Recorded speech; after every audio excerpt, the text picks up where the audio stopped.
لێپرسراوێتی بەڕاستی کارێکە ئەتوانین بڵێن کارێکە یەکێکە لە کارە هەرە پیرۆزەکان چونکە ئەگەر بەرپرسیارەتی دروست بوو بەرپرسیارەتی ڕاست و ڕەوان بوو مجتەمع ڕێک و پێک و ڕاست و ڕەوان دەرئەچێ بەرپرسیارەتی ڕاست و ڕەوان بوو خەڵک لە ژیان و ماڵ و مەعیشەت و قوت و ژیانی خۆی ئەمین ئەبێت بەڵام ئەگەر ئەوە لادرا بەڕاستی زۆربەی شتەکانی تر تێک ئەچن بەسەریەکە ئەکرێ بەرپرس ئەکرێ لێپرسراو ماڵێکی زۆر کۆکاتەوە سامانێکی زۆر کۆکاتەوە ئەکرێت و لەوانەشە نەک لەوانەشە لە سەدا 90 واریدە چونکە بە حاڵەتێکە زۆر کەم کەسێ لە ئاستی ئەم بەرپرسیارەتیا بتوانێت خۆگر بێت بەڵام خۆشبەختی بۆ کەسێک کە خۆگرە و ئەتوانێت ئەم بەرپرسیارەتیە جێبەجێ ئەکات ئەوانەی کەوا بەم شێوازە ماڵ و سامانی خەڵک کۆکەنەوە سەرۆت و سامانی خەڵک ئەبن بۆ خۆیان وەکو ئەڵێ گوێ بە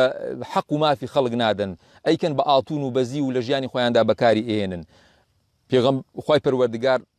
أفرمي والذين يكنزون الذهب والفضة ولا ينفضونها في سبيل الله فبشرهم بعذاب أليم أو كساني چ بەرپرد چ خەڵکی تری هەر خەڵکێکی تر بن ئاڵتون و سامان و پارە و سامان کۆ ئەکەنەوە نای بەخشن لە پێناوی خوای پەروەردگار یا جگە لەوەی نای بەخشن لە پێناوی خوای پەروەردگار هی مافی خەڵکێکی ترە ئەو بردوێتی ئەو ماڵ و سامان و ئاڵتون و زیوە بەکارهێناوە بۆ خۆی ئەوە خوای پەروەردگار ئەفەرمێ فبشرهم بعذاب أليم مژدەیان پێ بدەن کەوا بەڕاستی سزایەکی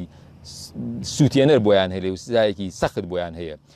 يوم يحمى عليها في نار جهنم فتكوى بها جباههم وجنوبهم وظهورهم لروجي قيامتدا پێ ئەو ماڵ و سامانەی کە کۆیان کردووەتەوە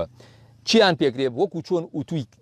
ئوتوی شتێک ئەەکەی ئابۆ شێوازە ئوتوی دەموچاویان ئوتوی تشتەوەیان ئوتوی لاتەنیشتەکانیانی پێ ئەکرێ و پێی ئەسووتێنرێن و سوور ئەکرێنەوە بۆ ماڵ و سامانەی کە کۆیان کردووەتەوە بەڕاستی ئەمەش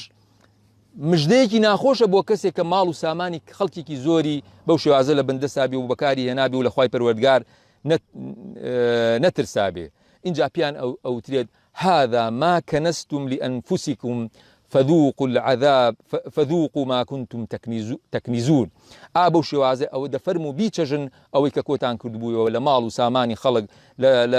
لە زی و لە ئاتون ئەمە ئەوەیەکەوە کۆتان کردو دەفەرموو بیچەژن و سزاکەی بنۆشن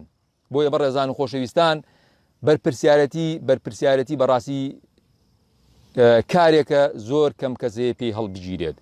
و ئەشکرێت ئەو کەسانی کە هەڵی ئەگرن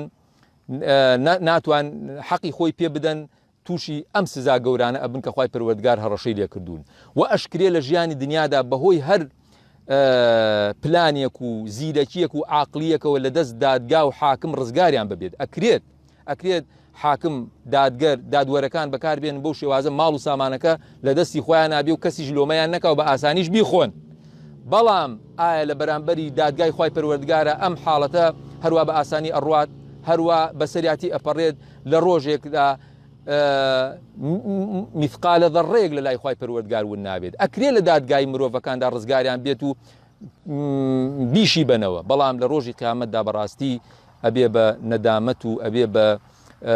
پەشیمانی و ئەبێ بە کارێکەوە لەسەری پەشیمان ئەبنەوە و سزای سەخت و سووتێنەریشیان بۆ هەیە